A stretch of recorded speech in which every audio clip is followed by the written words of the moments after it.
spread.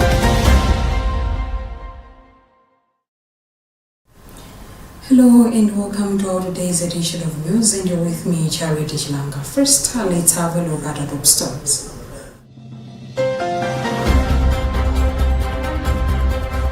Pope Francis voices strong condemnation of Istanbul church attack, urges investigation into religious intolerance. Government unveils the revised minimum wages for truck drivers and sweeping labor reform.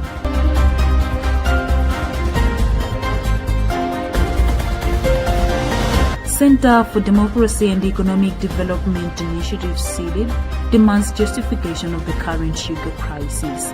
And in other news, Italy pioneers progressive vision for cooperation with African nations at summit in Rome.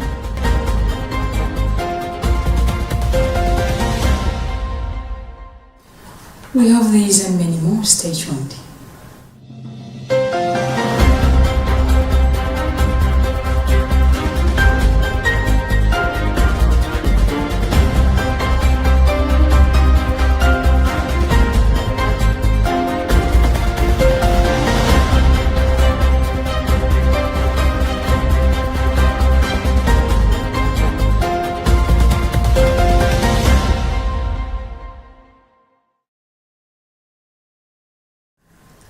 As Pope Francis condemns attack on Catholic Church in Istanbul, the Apostolic Vicar of Istanbul and the Apostolic Administrator of Constantinople, Bishop Massimiliano Parinumo, appeals to authorities to seek the truth behind the attack, which seems to suggest religious intolerance. Pope Francis, addressing the faithful during his Sunday address, decried the attack by armed gunmen on a Catholic church in Istanbul, which left one person dead during Sunday Mass. We have a Vatican News report read by Bridget Manoka.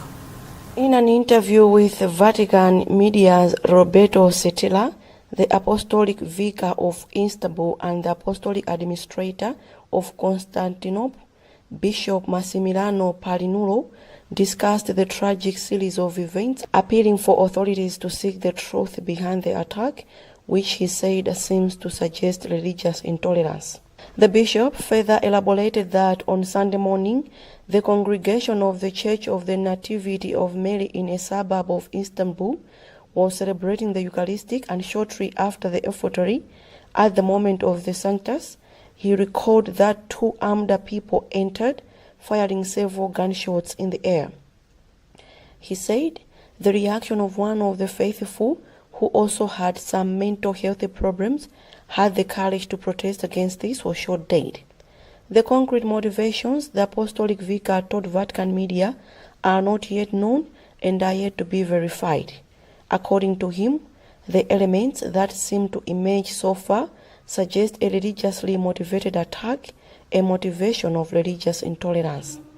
Bishop Parinulo concluded by expressing sorrow for the person killed and appealing for greater security of the Catholic faithful. The Holy Father has since condemned the attack, saying it is inhuman.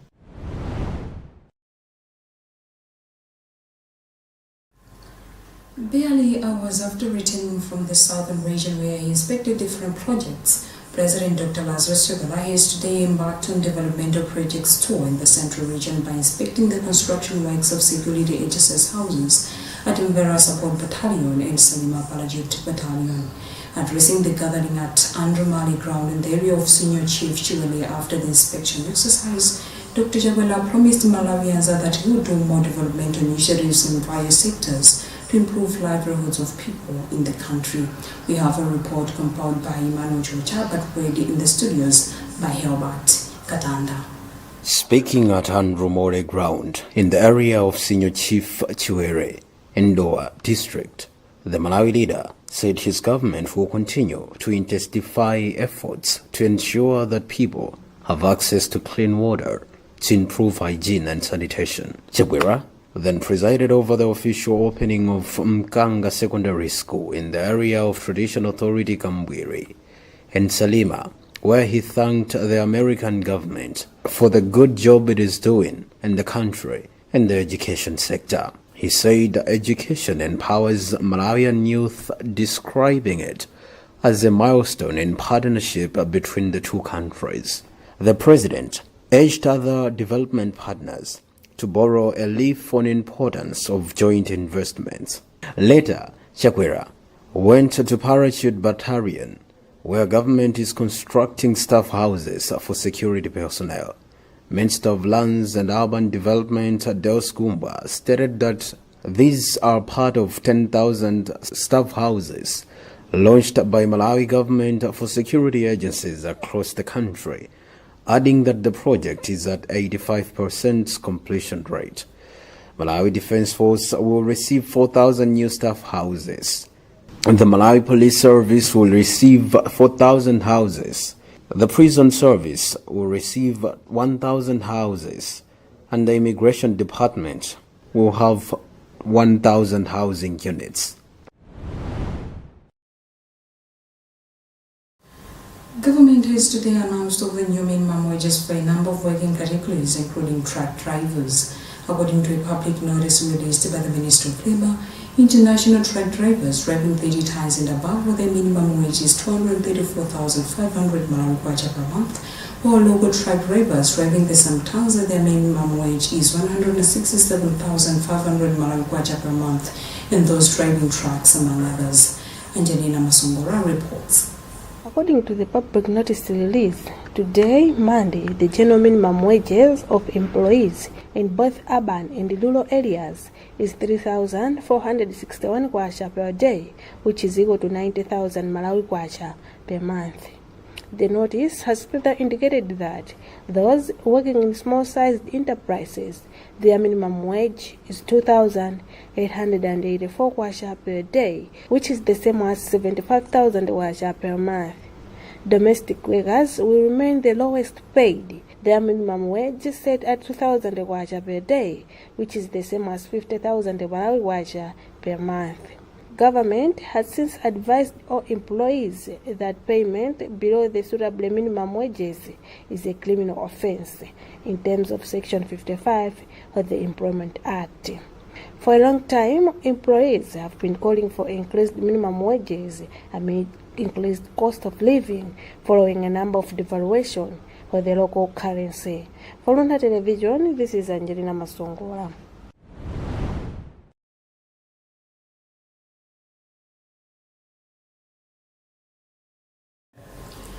The Malawi Electoral Commission (MEC) has announced the calendar of events for the Kalonga by-elections to be held on March 26, 2024 in the district's 3 wards that fell vacant on September 1, 2023 following the conviction of 3 ward councillors.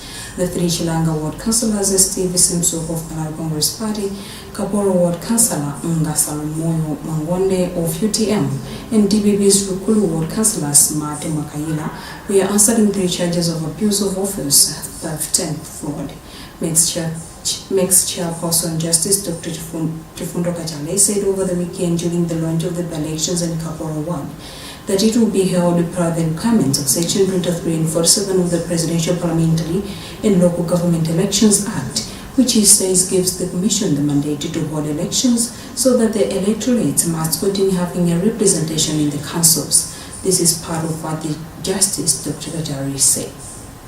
Parliamentary and Local Government Elections Act mandates the Commission to conduct voter registration for a period of not less than 7 days and not more than 14 days. For these by-elections, the Commission will open centers for 7 days for voter registration and inspection from the 19th to 25th February 2024 in the 3 by-election areas. Registration centers will open at 8 a.m. and close at 4 p.m. without a lunch break throughout the period, including the weekends. As you are already aware, electoral law mandates that the Commission should register all individuals who reach the age of 18 by polling day.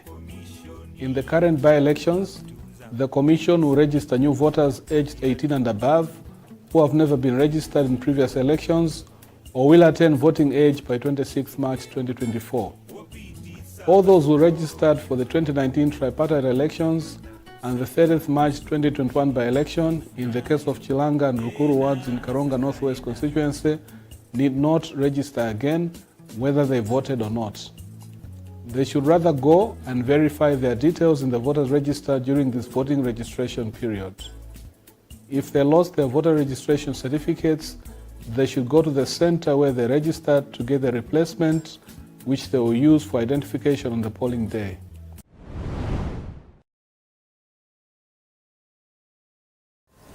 You're still watching news on Luntha television. We'll be back after this short break.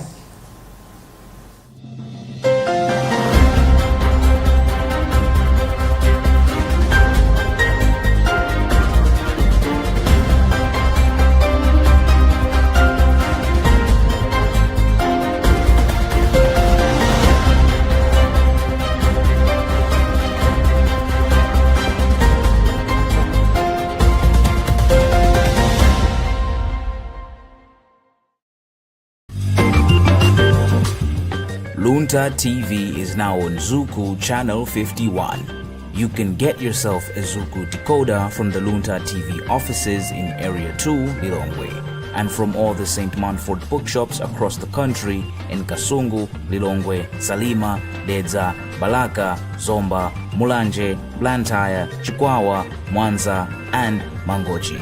For more information, contact 0883 815 055 or 0996 892 965. Get a Zuku decoder today and not miss daily mass, worship and prayers, news bulletins, and so much more on Luntha TV, bringing wisdom into your home.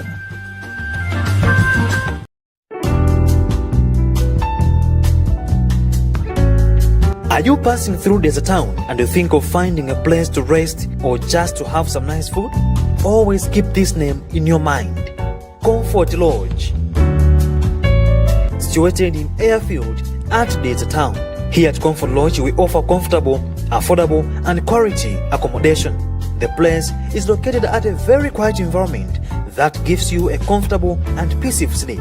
We also offer local food such as madimba, masambote ndela, chisoso, ndi ndo zina za lokolo zambiri. Talking of entertainment, that's not an issue, as we have a DSTV for your favorite channels. Tight security, electricity and water backups are all in place just for you, dear customers. During this time of COVID-19, we have all measures in place just for your safety. Oh yes, come and taste a different feel of life here at Comfort Lodge in the town. Comfort Lodge. Comfort Lodge, your number one place for affordable and quality accommodation.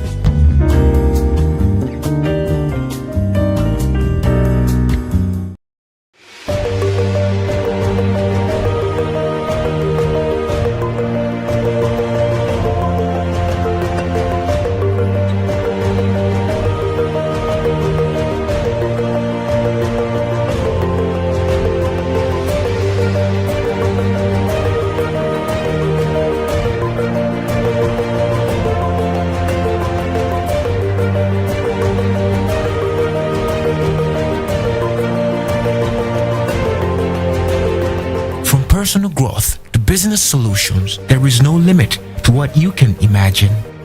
It's time to reimagine banking.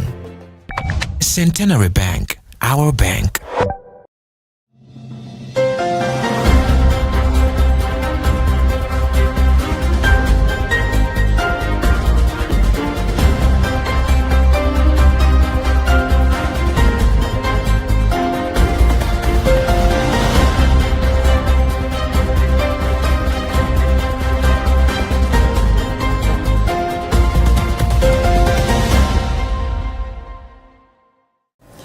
Remember, you're watching news right here on Luntha television. Now a reminder of the top stories.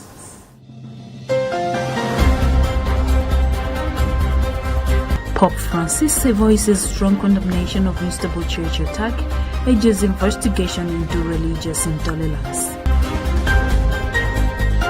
Government unveils the revised minimum wages for truck drivers and sweeping labor reform.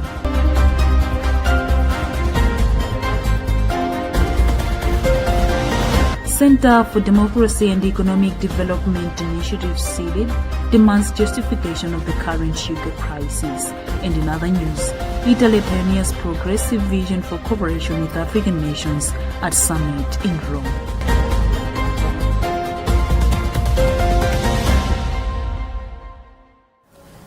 Moving on, the Center for Democracy and Economic Development Initiative (CDIS) says Minister of Trade and Industry Austin Gungwe and the Illovo Sugar Company of Malawi as an explanation for what is causing the current scarcity of sugar in the country. Addressing the media on Monday, CDIS Executive Director Sylvester Namiwa said the scarcity of sugar in the country has been aggravated by Ministry of Trade and Industry's failure to issue import licenses on time to interstate business persons. Since sugar is a protected commodity according to the Control of Goods Act of 2018. More in this report read by Bernard Maza.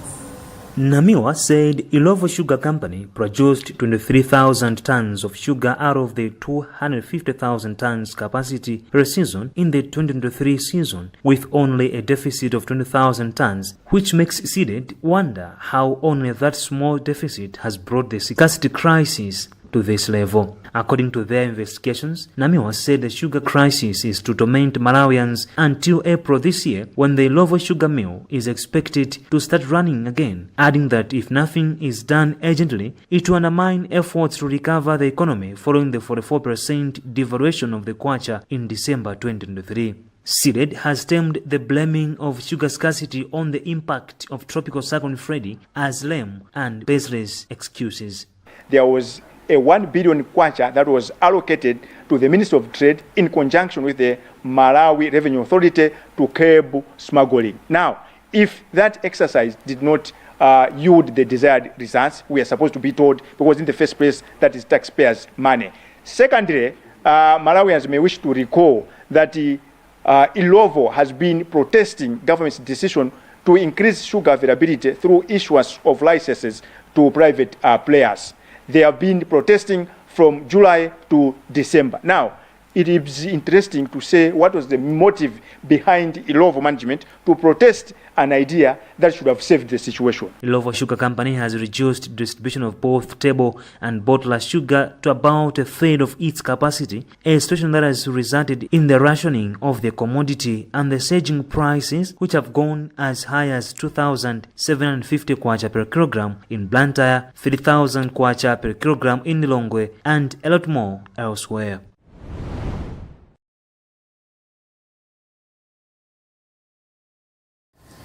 The Department of Mining says it has no idea on where a certain Chinese mining investor went in 2019 without compensating landowners at its prospective mining site at Chitimbe in Malaga district. The investor, who had destroyed land belonging to 4 families before compensating them, left the site in the wake of COVID-19 without notifying the district council or the Department of Mines and Minerals. 4 families among the 89 families that will be affected by the development had their land destroyed with the promise that they would get their compensation within a fortnight until the investor left without a trace. Rashida Matandika reports. The families had their land used by the prospective miner, a Chinese company where the fields were dug, exploited of gold samples and used in keeping heavy machines, despite that the compensations were not paid. From that time, the families had lived without proper food as their crops were destroyed, with a promise of being compensated within a fortnight, until days went by, turning into weeks and then years. They convinced us that they were going to compensate us and that we didn't have to worry. They destroyed our crops and we were left with nothing. The director of mines, who is also Commissioner of Mining and Minerals, Samuel Sakuda, acknowledged the development but said they have been trying to communicate with the company and have not received any response to date. Sakuda further said that it is hard to have the victims compensated but promised to make some consultations. In this case, the developer has left. But then we as government, we are regulators of the mining licenses. When compensations are being paid, it's not just the responsibility of the mining company to handle compensation issues. Is the office of the DC is also involved, right? Mining is responsible for handling license issues. The office of the DC works with the investor to handle on compensation issues. In a previous interview with the Balaka District Council, they had thrown back the ball in the Department of Mining's court, saying that issues of mining are handled directly from the central government. Meanwhile, Kadiria Muslim Association of Malawi, a mining advocacy organization, has described the development as unfortunate for ordinary citizens as they are suffering while those that were to be responsible for their welfare are in safe spaces. The biggest loser in this game will be the communities. They are the ones whose lands have been destroyed. They are the ones who have lost the sources of their livelihood. And everyone in their respective offices, they are still enjoying whatever they get in their life. They still have the sources of food, the sources of money, and everything. But the communities are the one on the losing end. But then we need also to understand that currently we are saying that as a nation, we are not yet a mining country. We have not yet reached that far where we can say that in Malawi we do have mining investment. But we are assuming that we might be a mining nation following the prospective 5 major mining investments that might take place in the near future. But if we are failing to manage the problems that are already happening in communities where these mining activities are happening, at this stage, when we have not yet reached to that scale of being called a mining country, what more now will happen when we start the real mining? The Mining Act of 2019, Section 225, says that it is the investor who is responsible for compensating landowners, and if this is looked with a careful eye, a gap will be noted that if communities are ignorant, as most of them are right now, they will continue to be exploited by companies that are meant to develop the country. Rashida Matandika, Luntha TV, Balaka. The 2024-2025 budget will be a big litmus test to the MCP's President Dr. Jokalale Diton's Alliance administration to either focus on developmental blueprints or elections as usual. National Planning Commission Director General Dr. Thomas Muntali was speaking in Lilongwe when he told journalists that the previous budgets have not much focused on development, possibly because of the exogenous shocks that hit the country, among others. This comes at a time when Minister of Finances Impretsu Chicholapanda led the pre-budget consultation meetings for the 2024-2025 budget. Robert Edward with the details.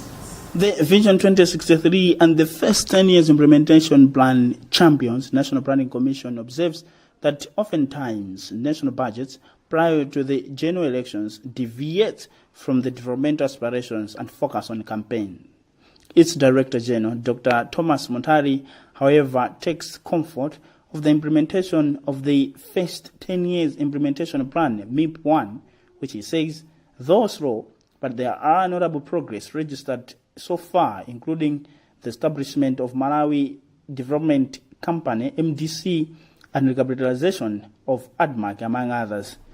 He told journalists in Lilongwe that the previous budgets have been good, but not necessarily focused on developmental state.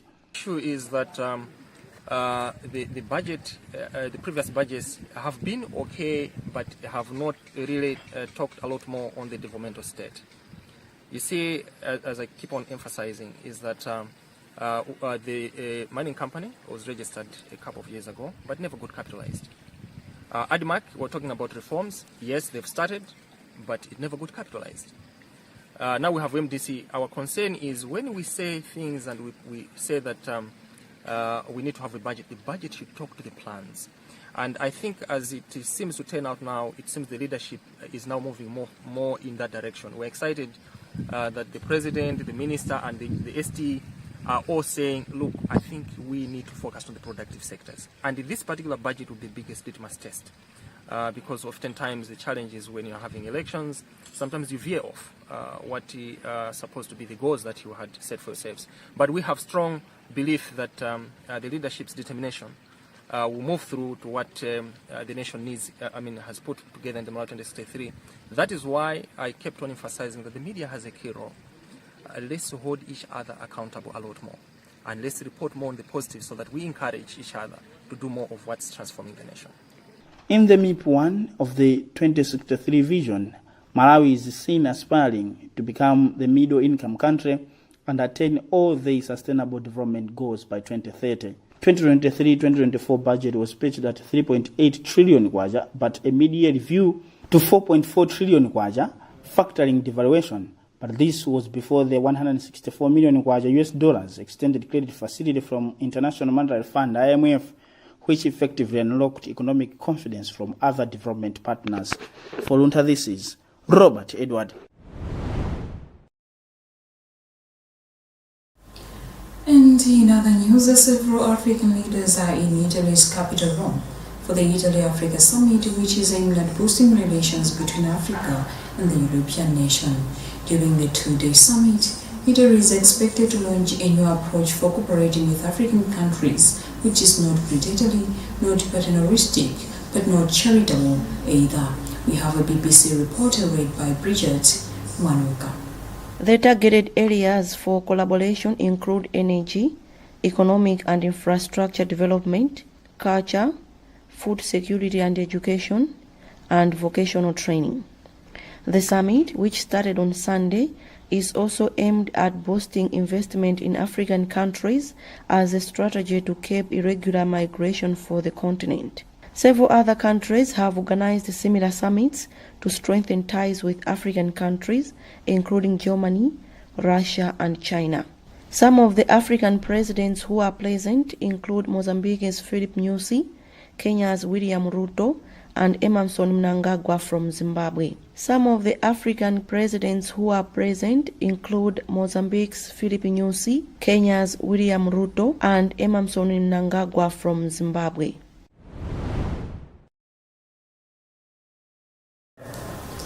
And that's about what we are time for in this edition of news. But before we go, a recap of the top stories.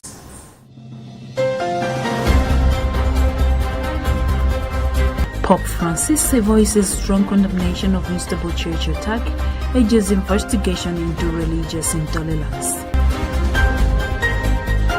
Government unveils the revised minimum wages for truck drivers and sweeping labor reform.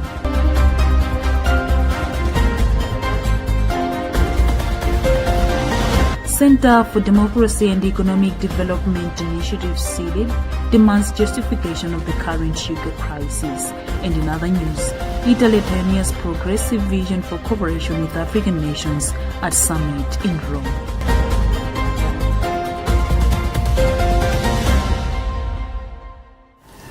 You have been with me, Charity Jalanga. Continue watching Luntha television for the rest of our programs. Goodbye.